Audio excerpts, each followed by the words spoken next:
Welcome back to Passive Perception, Episode 2. I'm Mary. And I'm Ben. And this week we are talking about Harry Potter, best thing in the world. We are going to be talking about specifically books 1 through 7, movies 1 through 8, not The Cursed Child because it's garbage, and not Fantastic Beasts. Because we're likely going to do an episode dedicated just to Fantastic Beasts. Now, Harry Potter is massive. 7 books, 8 movies. There are a ton of characters. So there are going to be characters that we completely missed from both of our charts, as well as we're going to have different characters in each of our charts, as well as different from your charts if you've made one yourself. It also means that this is a hella long episode. So we are actually going to be dividing this into 2 different parts. So with that being said, because we have so much to cover, let's jump into part 1 right now.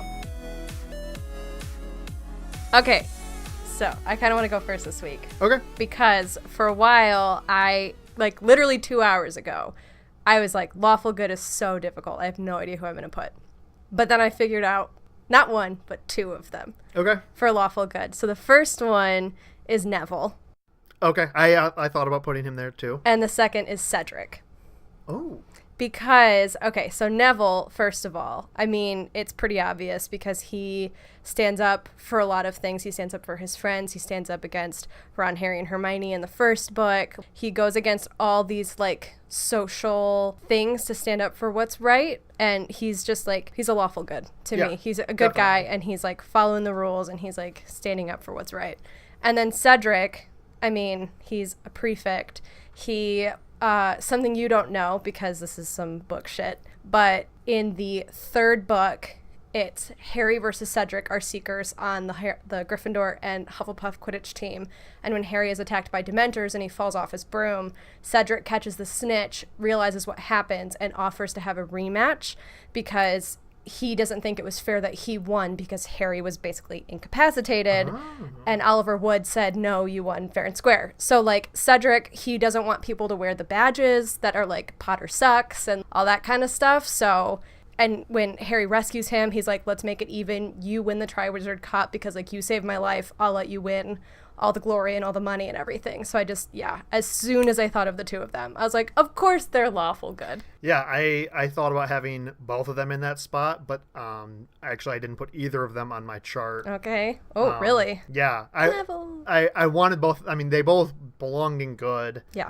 But, yeah, I just didn't put them in there. So my lawful goods are, I have 2 in there as well, are McGonagall. Oh, okay. And Kingsley Shacklebolt. Nice. They both are... From what I can tell in the movies, they're never really do anything that would really put them out of a good category where right. Some of the other professors have their times where they kind of are a little bit more mischievous and do things that might break the rules. Right. McGonagall and Shacklebolt are both pretty hard and fast on everything. I mean, Shacklebolt was the minister at the end of everything. McGonagall is headmaster at some point. Yeah. Yes. At the end? After everything, I believe she becomes headmistress. Yep. So... Yeah, both lawful people for sure. Yep. And they're both good Yeah. people. Yeah.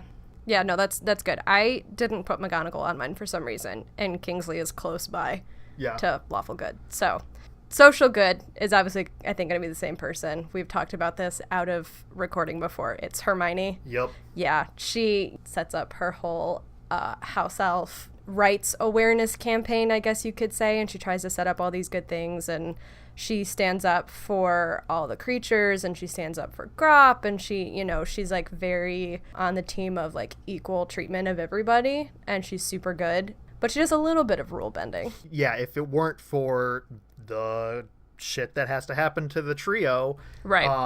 I don't think any of them could have been lawful and still run away from school and do these things that I mean, they were completely justified in doing and had to literally save the world. Yep. Pretty much. But yeah, those are things that immediately take you out of the lawful standing. But yes, her work with the house elves, and I mean, even just being the voice of reason for so many instances with the trio, that it puts her so far towards lawful. For sure. That Yep, absolutely. belongs in social good for sure. Yep. Neutral good. Yes. I have Ginny Weasley / Potter. Oh, really? Yeah. I put Ron. Okay. I think, yeah, these ones, the trio and then their main buds, so like Luna, Neville, Ginny, I feel like are very arguable for anything like moral and up and like rebel and over. Yeah. I had Ron as my neutral good for a bit, and then I thought of Ginny, because Ron, I mean, I'll go ahead and tease it. He's my rebel good. Okay. And I think I have them together like close by because they are pretty much the trio and their buds, like you said, have this kind of wide area, and they all kind of pull each other towards this balance. Yeah. Like there's Hermione is, social and doing these things that have order, and right. then, Ron and Harry and Luna and them are all a little bit more crazy and do things kind of on their own, and right. so they have to have Ginny and Neville and other people like that to kind of, it brings it all into this balance. It out. And she also balances Harry out very well. Yeah, I think the only reason I thought like neutral good is just because he's a prefect. So is Hermione, but he's a prefect, so he's a little bit more on the rule following side. He's a little less impulsive than Harry.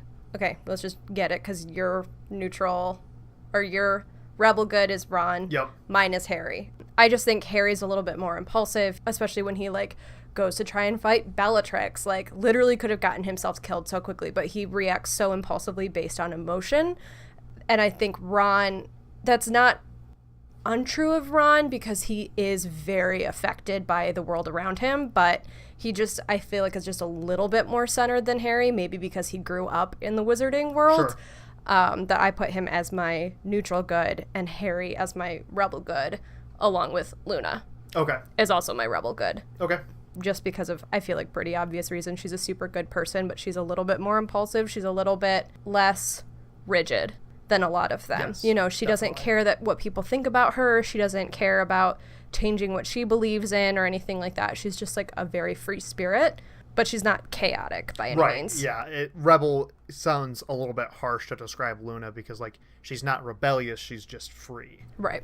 And there's not a lot of chaos to her, but she's not even keel. Like she kind of just ebbs and flows, basically. Yeah, for sure. Yeah. Ron was my only rebel good for all the things that you were saying. I felt like Ginny was more belonging in neutral than Ron was, and yeah, they probably both could have fallen in there. I mean, they're siblings and everything, and they both balance Harry out a lot. But I also I liked seeing the again, teasing, Harry's my chaotic good.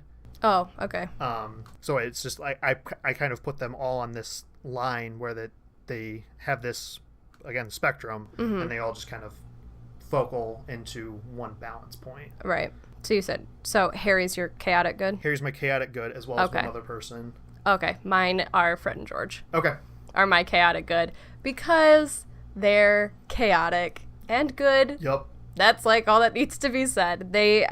Everything they do in their last year, where they're just like constantly pranking Umbridge. I mean, they're doing it the entire time. Like there's so much to Fred and George that is just very, very, very impulsive. Yeah. But I mean, they're super good people. They never do any of their pranks with like malintent or like hurt anybody or anything like that. So they're my chaotic goods. Right. Yeah, they're great. I mean, right up until the very end, like they're doing everything for the good cause. I wish I had space in them in good. They fall in moral for me, but yeah, my other chaotic good is Mad Eye.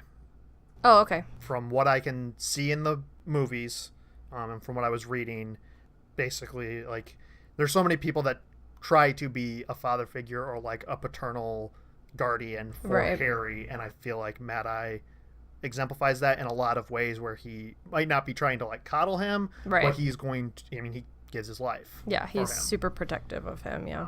So it's he definitely I felt like he belonged in good, but you don't get a name like Mad Eye Moody without being a little bit of chaos. Yeah, I think that like they actually call him mental and all this stuff, that he's just like kind of off the rails. There's a part of me, I didn't put him on my chart because I was torn on where to put him. There's a part of me that's just like, is he that chaotic though if he's an Auror? Like, he's a professional dark wizard catcher, but I know that some people say that like he is insane and he is crazy because he can get in the heads of these people, Right. and that's why he's so good at catching them, is that like if he wanted to, he could probably be an evil wizard because he just has can have the mindset of them, which I do. Yeah, I mean, that's a pretty good chaotic good for sure. I feel like if I were to put him somewhere, it'd probably be like rebel or chaotic good or moral. Yeah.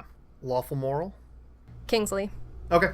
I just put him over there because he was still working for the Ministry in book/movie 5, but he's also kind of working for the Order, and so he's just a little bit less than good, maybe just because he's like working for the government, but he's also kind of trying to undermine the government by like hiding Dumbledore, like keeping Dumbledore hidden or whatever. I don't know. He's definitely a good lawful good, but compared to Neville and Cedric, I just moved him down just like a tiny bit. Right. Yeah. But he's still, I mean, Kingsley's like one of the best characters for the wizarding world. He's like the only time that we see a good person of power in their government. Mm-hmm. So yeah. My lawful moral, this is, I think, probably very heavily influenced by only seeing them in the movies, is Arthur and Molly Weasley. Okay.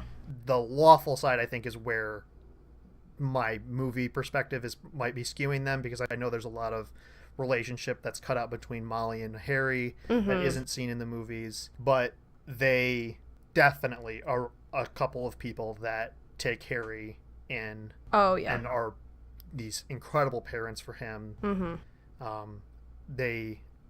I would have put them in good, but like this whole chart for me is just like getting closer to neutral became more and more difficult to place people, because there's nobody in the entire story, with a few exceptions, that just stands on the sidelines. Right. Everybody is either fighting for the good cause or joining with Voldemort, basically. Yeah, it's pretty black and white for like there's complexities, but as far as it's literally a story of good versus evil. Right. So finding that neutral line is, that's always going to be hard. Yeah, Arthur and Molly are good there. I didn't put them on my chart for some dumb reason. I don't know why. Maybe because there's like 100 characters in this story. Yeah, minor preface of that. We're not going to hit every character because there's a billion of them. Yeah, no, I would totally agree with that. They're so protective of their children, and they're such good people. Yeah, I don't know. That's a good one. I would totally see putting them right there. Cool. Social moral, I have 2 again. Okay. I have Lupin and Dumbledore. I have Dumbledore as well. Okay, yeah.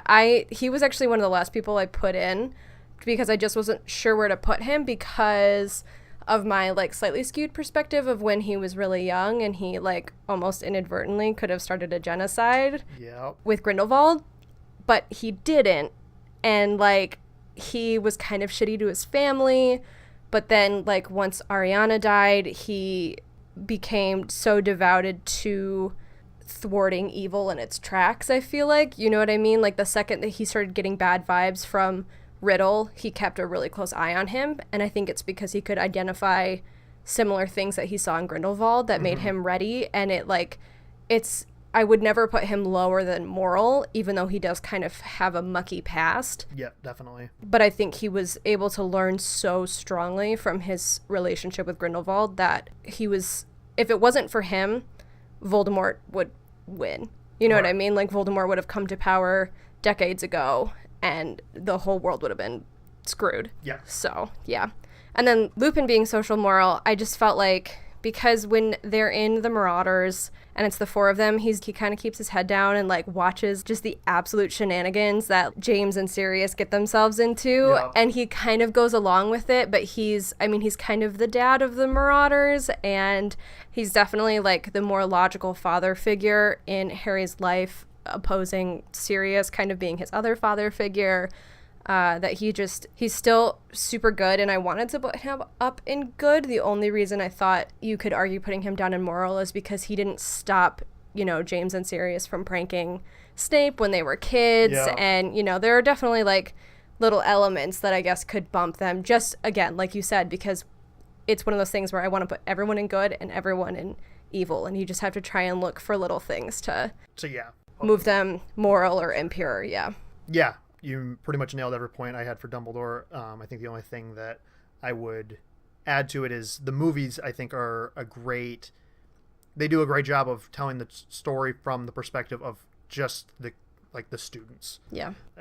And that's where a lot of the backstory and the additional details that the books covers is lost. It might be from other points of view, and so why I put Dumbledore in moral instead of good was that there's a couple periods of time where he doesn't try to include Harry and the rest of the students, right, and tries to solve all these problems that it's odd to call Dumbledore naive, but he's acting very naive, that he doesn't trust the chosen one, and these students that time and time again have been proving themselves to be capable. Well, and even you saying that, another thing why I'm glad he's in moral instead of good for me, because part of what he and Grindelwald were doing was trying to get all 3 of the Deathly Hallows, and when he finds the ring and he realized that it had the stone in it, the resurrection stone in it, that's why he put it on. And he was so blinded again by this childhood dream of having these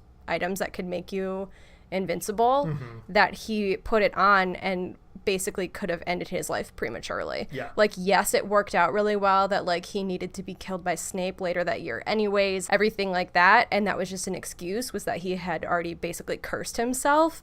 But it is a level of naiveness on him, or just blindedness to this old principle he had of being able to take everything on. And I mean, he was such a powerful student, and teachers recognized that in him, and he got kind of cocky about it. And I mean, he's Albus frickin' Dumbledore. Right. Of course he's going to be just I can do it, I can handle it, and I can take it on, which is a mindset Harry definitely has. Yes. That I feel Ron and Hermione are constantly have to be no, dude, we're here too, we're going to help you. Yep. But yeah, that's definitely another good reason to put him down in moral instead of just straight up good. Yep. I get too passionate talking about Harry Potter.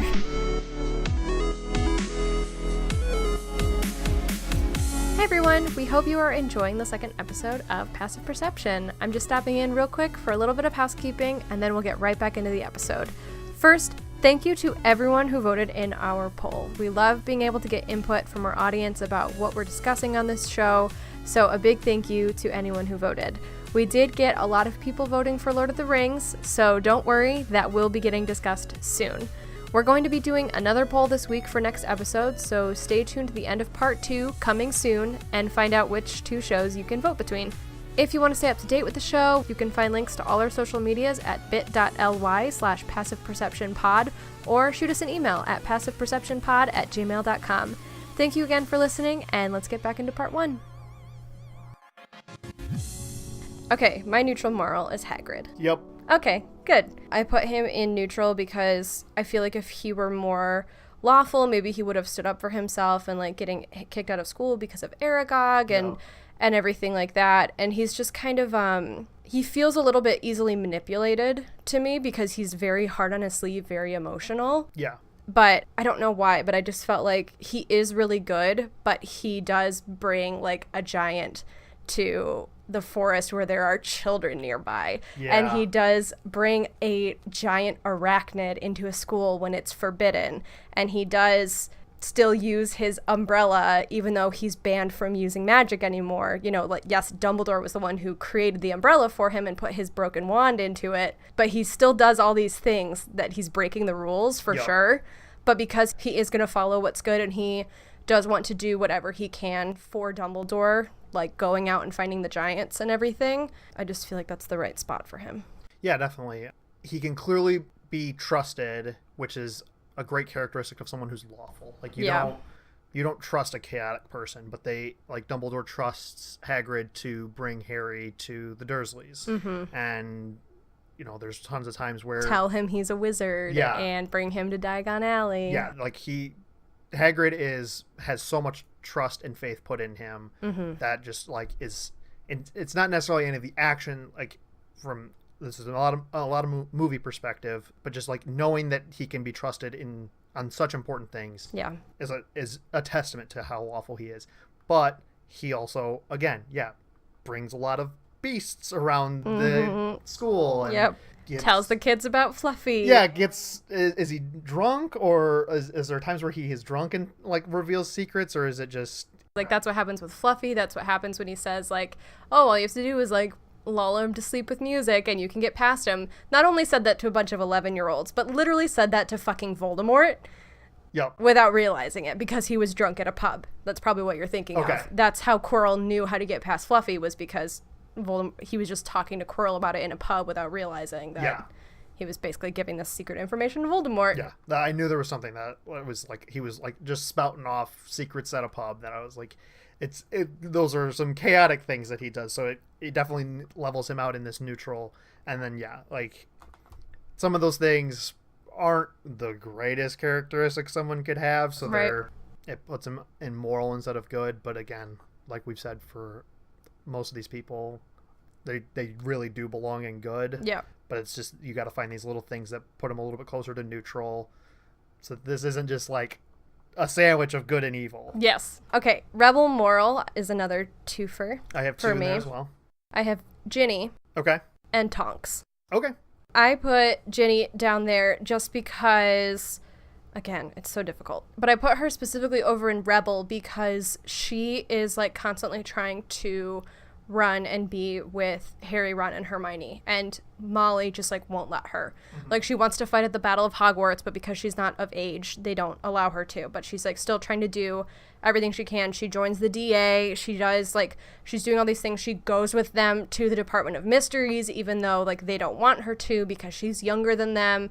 You know, there's so many things she does where she's just like, screw you guys, I'm going to help whether you like it or not. Yeah. And she sees injustice in the world, and she's just like, of course I'm gonna fight it. Like, why wouldn't I fight it? She fights, you know, all these guys and like kicks ass at Quidditch, and like, you know, they talk about when they play Quidditch out back at the Weasleys and everything, and she's just so freaking good at it, and she's like not afraid to stick up to the guys and everything like that. So I just think she's great there. Which unfortunately is a lot of the information that I don't think is translated into the movies. No, because Ginny is like my favorite book character, I feel like I should say, and she is just shafted in the movies. Like, they completely belittle her character to just some doe-eyed girl who's just in love with Harry Potter. So it doesn't really make sense when all of a sudden Harry's just like, oh, Ginny, I'm in love with you. Because you don't have any, like, there's no showing of why she's such a badass and, like, why she sticks out. Right. To Which is Harry. why I think my placement and perspective of her is obviously very different. As like, from my perspective, it's almost like she's put in the story to balance out Harry. Right. Whereas in the book, she clearly has a much more significant impact on they kind of like encourage each other almost a little bit. And I mean, she's fighting even in book 6, like when he gives them the Felix Felices to go fight everybody. So the night that Dumbledore dies, spoiler alert, you know, she's still fighting with them, and she's like 15 years old. Like, she's a tough cookie. And I think that that's also why I put Tonks there. Tonks is really young to be an Auror and to be as like advanced as she is and everything like that. And it probably has to do with the fact that Mad Eye is her mentor. Yep. Which means she's automatically just going to be a little crazy. But she, you know, Lupin time and time again tries to shut her down and say, you know, we can't be together. We can't have kids. They're going to be werewolves. That's so messed up. And Tonks is like, screw you, dude. We're in love. So, like, we're going to be together. And, like, I don't care what you think. Right. Get over it. And then they get married. So, like, I just think that they're both just, like, tough and they fight for what's right. But because they, like, maybe bend the rules a little bit in order to do that, that's, like, their moral instead of good. Yeah. Yeah, Tonks didn't make my list, again, because she's not as fleshed out in the movies. Yeah, she's another super shafted character. My poor Hufflepuffs. My rebel morals, I have 2, are Sirius Black. Okay. And Dobby. Oh, okay. Oh, Dobby. I don't know why I didn't put him on my list. The rebel nature of both of them, I think, goes without saying. Yeah. Sirius is the Harry or Ron of the Marauder group, always, you know, instigating and causing trouble and these things, but is, you know, Harry's godfather. He's this incredible fighter for good. Just, I mean, you can speak lengths to Sirius, and I'm sure you will when he comes up on your list. And Dobby, I really wanted to put him in good. Dobby almost fell in my chaotic because he just causes so much hijinks and Oh, yeah. These things that it almost seems like he's stumbling into these solutions where he drops the chandelier on Bellatrix torturing Hermione. Yes. And he drops a cake on Petunia's guest's head or something like that. Yes, he's doing all these things to, either legitimately solve a solution or, cause this ruckus that can then be a diversion or whatever. Right. Yeah, he does all these things, especially in book 2, that are... See, it's funny, though, because there's almost a part of me that wants him to push him over to Lawful, because in his mind... especially with the stuff he's doing in book 2, like, he's literally hurting a child and, like, possibly getting Harry expelled from school and never gonna see his friends again. Mm-hmm. He's, like, getting him injured and, like, trying to get him away from Hogwarts because he knows that Voldemort could be coming back to life that year, and so he's, like, trying to get Harry away from that situation and trying to keep him alive. So it's, like, he's chaotic in the way he does it, but he's calculated, so it's really tough to, like, figure out. But, I mean, he's so good, and he's so, like, he's genuinely not trying to hurt anybody. Yes. But he is hurting little boys by making them slam into brick walls and stuff like that. Yeah. So, like, I would agree with you on that.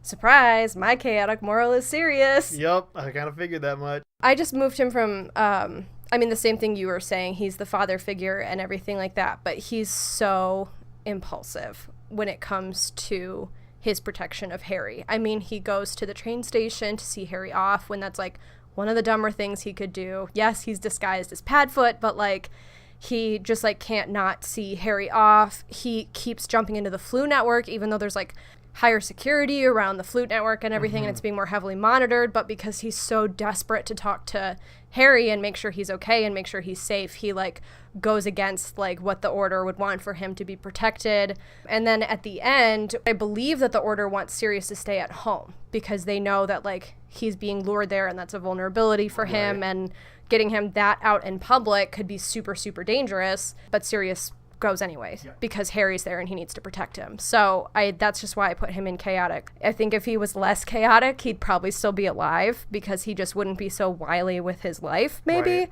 But he basically, he sacrifices himself for Harry to an extent, and so super good, but, like, does some questionable things in his past. And so chaotic moral. I love Sirius. Sirius is the best. Moving on. My 2 chaotic moral characters are Fred and George. Okay, yep. I think throughout the whole story, I think a lot of their good deeds might not be as laid out in the movies as they are in the books early on. Obviously, at the end, they're fighting right alongside everybody else. One of them giving their life. I can never remember which one. I'm sorry. Fred dead. Fred dead. Great moniker to remember that. But, yeah, you have them as chaotic good, right? I do. Yeah. So the chaos of them is through and through. Yeah, they literally have a shop for chaos. Yes. They sell toys and, like, candies. And other things to other students so they can get out of class. Yeah, get out of class and cause other chaos. Each other. Their toys are used in the ministry, I think, in, like, the whatever the like little walking bomb fart machines that so that Harry can sneak into Umbridge's office. Yeah. Well, and he uses the disappearing powder on the train. It's like it just creates like a black mist basically, so he can sneak in and eavesdrop on Draco. Right. In the beginning of 6. Yeah. Is when that happens. Yeah, because that's right after they go to Weasley's Wizard Wheezes, something like that. And then I think I just put them in moral instead of good because in the movies, it seems like a lot of their chaos may be for intentional pranking. Yeah. And yes, they do a lot of their prankings to punish evil characters or things like that. But the movies makes them out to be just pranksters. Which they are. And definitely, like, them getting Harry to be able to sneak out by, like, passing on the Marauders map is, like, that's pretty, whatever. Yeah. And they stole that from Filch when they were, like, first years. Like, they definitely, like, break a lot of rules, so I think that there's a good argument for them being more moral than good. But yeah, for sure. Lawful neutral. Yes. I think this one was a little obvious. Probably. Filch. Yep. Yeah. I have Filch and Percy. Okay. So Filch, I mean, you can talk about him if you want. Yeah, because I don't know anything about Percy because he's basically not in the movies. Correct. So, yeah, Filch, there's times where he's, fighting for the good guys, doing the right thing, and then there's other times where he's just taking orders from the bad guys, like Dolores, putting up all the rules. Yeah. He's this perfect neutral character. He's a squib? Yes. Squib. So he doesn't have magic, so he does kind of have to be on the sidelines. Like, yeah. I was saying how difficult it is to find someone that's on the sidelines. He unfortunately has to be because there's not a lot that he can do when it comes time for battle. Yeah. Well, and I think he follows whoever is in power at the time. So when it's Dumbledore in power, like, he's still following the rules of the school and he's keeping people aligned and he's doing all those things. He's keeping kids out of the corridors that they're not supposed to be in. But when Umbridge is in power, like, there's definitely some enjoyment out of like her more punishing ways. So I feel like an argument could maybe be made for impure, but again, he's just following the orders of his superiors and of the people who, pay him, gave him room and board. I don't know. Right. But yeah, so I did that. Percy, I put because, well, and even in the movies, you get to see that he's head boy prefect. Mm-hmm. He super follows the law. He's like, you can't be out of bed at a certain time. You can't be in the hallways. Everyone has to follow me and everyone has to do what I say. Blah, blah, blah, blah, blah. Then he goes on to the Ministry and like falls in line with Fudge, stops talking to his family because they don't think Fudge is a good guy. And so he's like, screw you guys. This is the government. So they're what's right. And so there's literally, I mean, when he shows up in book 7, it's the first real interaction the Weasleys have had with Percy in like 2 years. Wow. Because he just is so convinced that the government is correct and that the rules need to be followed and everything like that. So I put him in neutral because he's with the government through a decent amount of the Death Eater, what do I want to call it, like infiltration of the Ministry. That's good. And it's not until, some serious shit starts going down that he comes back for the Battle of Hogwarts. So he's not a bad guy by any means. I think it's the same thing with Filch, where he just believes that he should follow whoever is in charge of him and follows a set of rules. And that just gets him into a pretty messed up situation with his family. Yeah. And manages to come back from it. For sure. My social neutral is a little weird. Mine is too. Okay. Mine is Xenophilius Lovegood. Okay. Luna's dad. I think I like that more than mine. Oh, really? Yeah. Okay, so who are you then? Mine are the Centaurs. Oh, okay. I like that. You can go ahead. Okay. I just put him there because he's Team Harry for a super long time. He writes all these Quibbler articles, like, for Harry when the Prophet is super, super against him. He's talking about how, the Prophet is all this propaganda and all that kind of stuff. But when they start coming down on him about that, he kind of starts silencing up. And then when Luna gets taken, he uses Harry as a bargaining chip. Right. So but he does it because of his daughter. He's like, he doesn't want to give up Ron, Harry, and Hermione because he's like, that's it. I'm going to be a Death Eater now. I'm a baby and this is how the government works now. He does it because he's already lost his wife and Luna is the last thing he feels like he has. Mm-hmm. So he does sacrifice these 3 people who are like the key to defeating evil, but he does it for, I don't know if a noble cause is the right word, because Luna would never want him to have done that. Right. I know Luna would rather die than have, Harry be turned over, but he does it for what he believes is right and for what he treasures in his life. So I feel like neutral is a good spot for him. Yeah.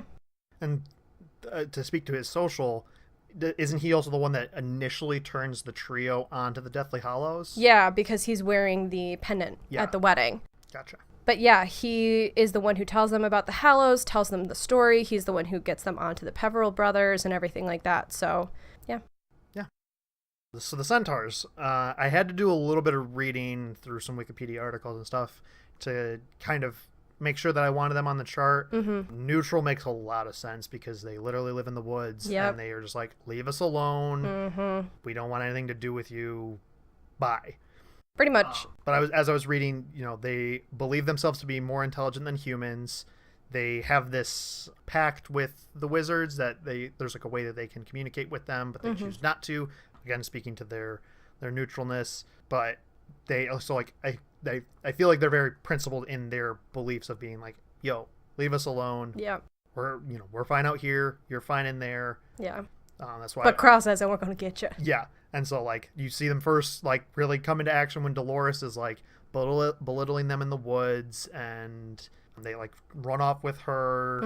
I don't know, in the movie I don't think ever really explains what happens to her. Oh, they don't really say it in the book either, because it's definitely like R-rated stuff that's gonna happen because of the mythicalness of centaurs. Yep. Like what their like mythos is and everything. Yeah, they eventually come around and fight in the Battle of Hogwarts for the good side. Yep. Yeah, neutral was definitely my hardest row.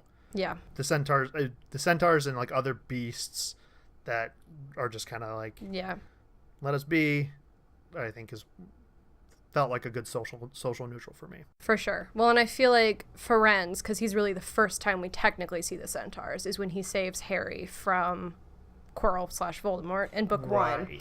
So like that's a pretty like a good thing that he does, because like for the most part you would think that the centaurs would be like, oh, little kid getting attacked by evil thing, meh, who cares, move on. But he knows, and I think they talk about it a little bit in the books, because obviously centaurs are very astrology based. Yes. That there were predictions in the stars and things like that. I don't want to get too into it because I don't want to be wrong, but there's a reason I feel like that they protect, like they come around and start protecting, and Ferenz becomes a professor eventually and everything like that, and gets completely beaten the crap out of him by the rest of the centaurs because he's going to assimilate essentially into human life. And they don't see that as a good thing. And I think that if you're looking at centaurs as a whole, then yeah, social neutral is a good place to put them, because they do have this social idea and these standings, but they kind of like pump the brakes and they're just like, okay, we get it. You don't want us in there, so we'll chill here. But like, you fuck with us and we'll fuck with you. Yeah. And I think that, yeah, that's for like the horde, if you will, that's a super good place to put them. True neutral. I think mine's still kind of funny. I like mine.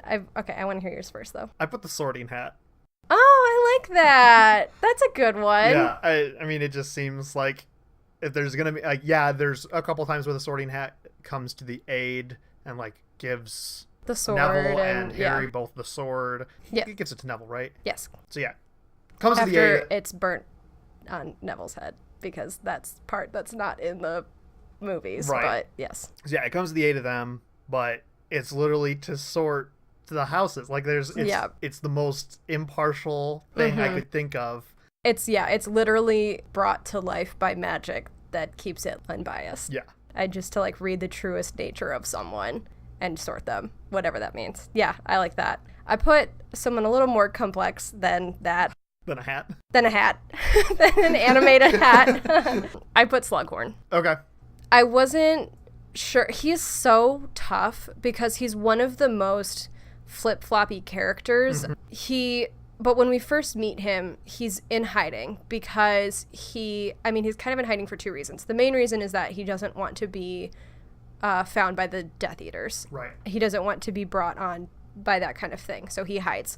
He also is seriously evading Dumbledore, though, because he also doesn't want to... I don't think he wants to pick a side. He wants to be as neutral as possible, literally. Yeah. You know, he doesn't want to align with the Death Eaters. He doesn't want to align with Dumbledore, because either way, that's a target on his back. Yes. And he doesn't do anything bad per se, because he's, similarly to Hagrid, very easily manipulated. Yeah.